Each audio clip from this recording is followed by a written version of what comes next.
返到屋企見到咁，不禁要高呼一句：還有王法嗎？它只是個孩子。好多人都對狗愛到入骨。咁到底狗係由幾時開始走入人類嘅生活嘅呢？狗一直被譽為人類最忠誠嘅朋友。有喺漁農署登記狗牌數目嘅狗大約有246000隻，即係話每100戶人入邊就有11戶多啲嘅屋企有養緊狗。咁到底人類係由幾時開始養狗嘅呢？根據考古科學雜誌 Journal of Archaeological Science， 最早期人類馴化嘅動物灰狼可以追溯至大約2萬到4萬年前嘅舊石器時代。而根據遺傳學家 Pontus Skoglund 嘅團隊研究指出，狗嘅祖先好有可能就係灰狼。咁點解人類會同灰狼搞埋一齊嘅呢？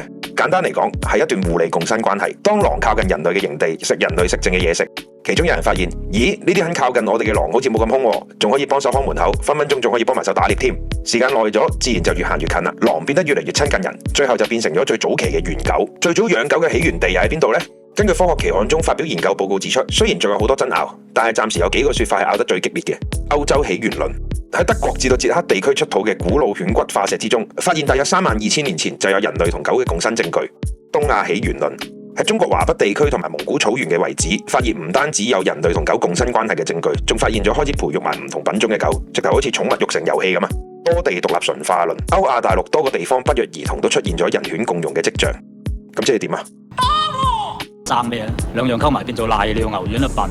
咁以前啲人養狗係咪咩？當然唔係攞嚟打卡拍 view 啦。以前嘅狗要幫手打獵看門口，有啲仲要幫手拉車運貨，工時分分鐘仲長過今時今日啲打工仔啊！有啲地方仲直接當佢哋神咁拜，好似古埃及、古波斯、中國都當狗係神聖或者通靈嘅使者。喺以色列有個叫做 Ein Malaha 嘅遺址，考古學家發現咗人類同狗一齊埋葬嘅骸骨，有成12000年嘅歷史。即係話嗰陣時狗已經被視為屋企嘅一份子啊，所以嗰度都俾人叫做世界上最古老嘅狗墓地。喺中國方面，喺甲骨文入邊已經有犬呢個字出現啦。而講到宗教同神話，最為人熟悉嘅代表就係希臘神話入邊嘅赫爾帕洛斯，即係地獄3頭犬，亦都被稱之為冥界守門犬。而中國嘅就有哮天犬，喺搜神記入邊就已經話佢幫二郎神斬妖除魔、勝呢打 boss， 仲早過封神榜同埋西遊記出現添啊！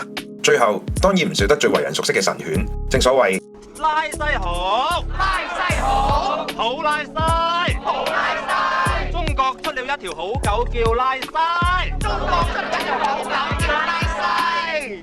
總括嚟講，狗嘅歷史唔止同人類文明一齊進化，仲代表住一個跨物種合作嘅奇蹟。由舊石器時代嘅狩獵拍檔，變成今日我哋屋企入邊嘅心肝寶貝。只可以話，狗真係人類最忠誠、最貼心嘅朋友。所以我哋二次元都希望唔好放棄任何一隻狗，同時亦都唔希望任何一隻狗被放棄。